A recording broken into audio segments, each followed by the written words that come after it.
ma famille est profondément liée à Vladimir Yankelevitch, qui a écrit le plus beau livre qu'on puisse écrire sur l'imprescriptible et sur la Shoah. Par ma femme, je suis lié de manière éternelle à la communauté juive et à Israël, quand même.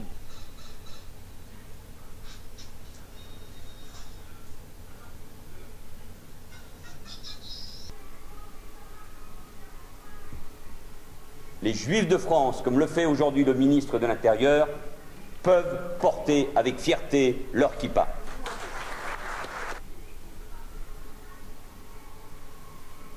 Le voile qui interdit aux femmes d'être ce qu'elles sont restera pour moi et doit rester pour la République un combat essentiel. Merci beaucoup. Il faut savoir que c'est une nouvelle vague de totalitarisme et de fascisme. Je crois qu'il y en a deux, il y a deux intellectuels français, deux philosophes qui l'expliquent très très bien. Il y a Bernard-Henri Lévy qui l'explique très très bien dans son dernier livre, La pureté dangereuse, et il y a André Glucksmann qui l'explique parfaitement aussi dans des écrits.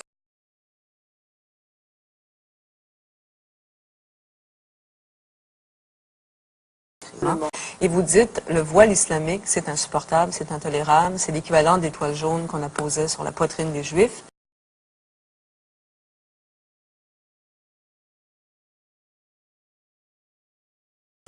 Ici, comment devons-nous, nous, interpréter tout ça?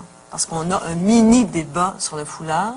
Mais vous savez, le voile n'est pas un signe ostentatoire de religion.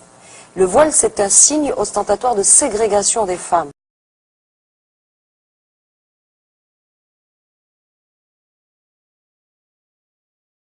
Parce qu'il y a des signes ostentatoires de religion. Moi, ma sœur m'a offert ce petit... pourquoi? Parce que j'avais perdu la main de Fatma. J'avais une khamsa, on l'appelle chez nous la khamsa, ce qui symbolise la main de Fatma. Fatma, c'est qui? C'est la fille du prophète des musulmans.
Et quand on porte la main de Fatma, c'est un signe ostentatoire de religion, qui ne fait de mal à personne, comme la croix ou la kippa.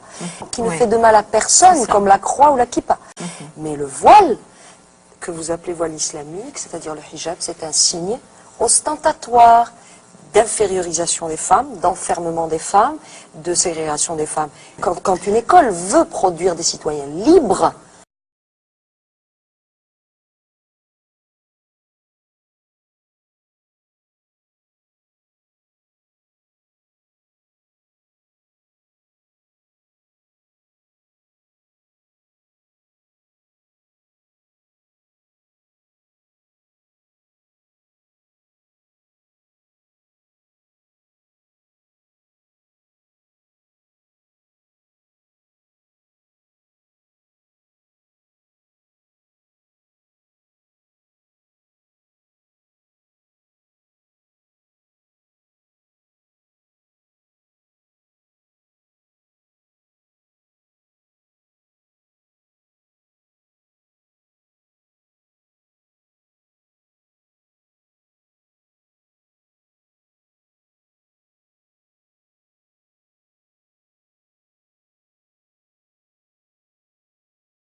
Il faut éliminer tous les symboles de ségrégation.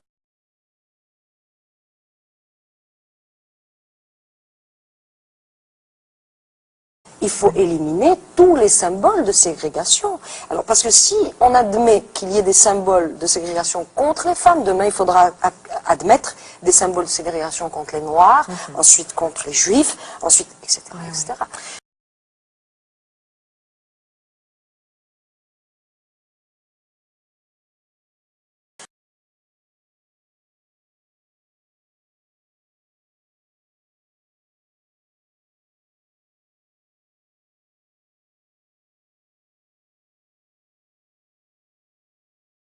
Résidence Djenel Mefti, en présence des ministres de l'Intérieur et des collectivités locales d'Ahou et Qabliya, des Affaires étrangères Mourad Medelsi et de l'Industrie, de la petite et moyenne entreprise et de la promotion de l'investissement, Chérif Rahmani.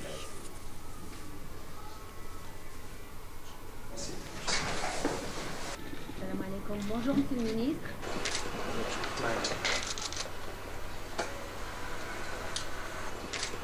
Écoutez, j'étais très fier et très honoré de rencontrer Monsieur le Président.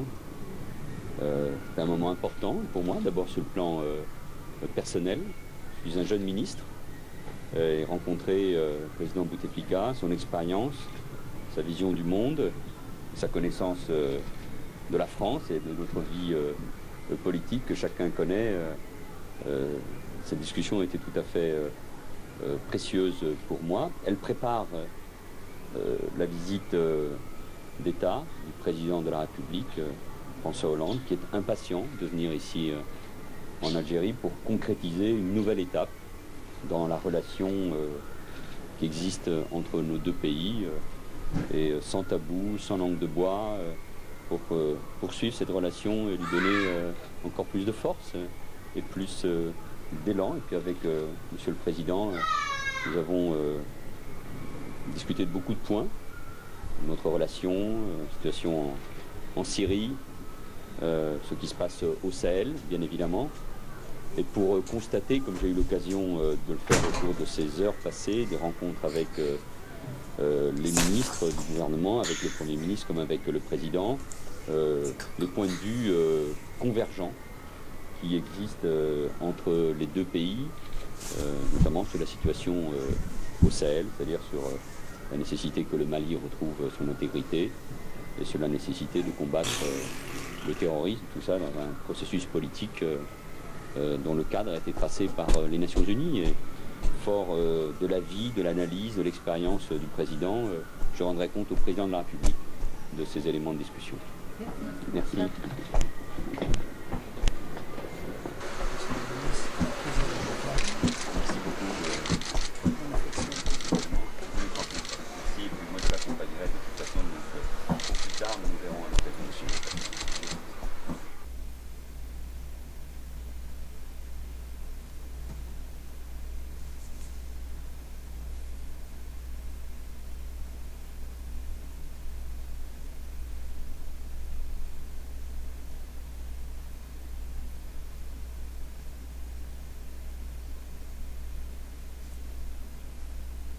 À propos de la Tunisie, quel est votre point de vue aujourd'hui?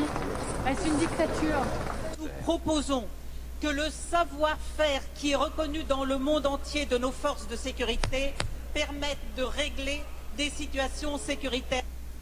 Je me garderais bien de donner des leçons d'une manière trop univoque. Donner des leçons, ça veut dire ne pas condamner un pouvoir qui muselle la presse, Oui, en Tunisie, la condition des femmes est tout à fait remarquable. Il n'y a pas d'opposition politique au nom de cela. Il y a une opposition politique, mais qui ne s'exprime pas, effectivement, comme elle pourrait s'exprimer en Europe. Mais dire que la Tunisie est une dictature univoque, comme on le fait si souvent, me semble tout à fait exagéré.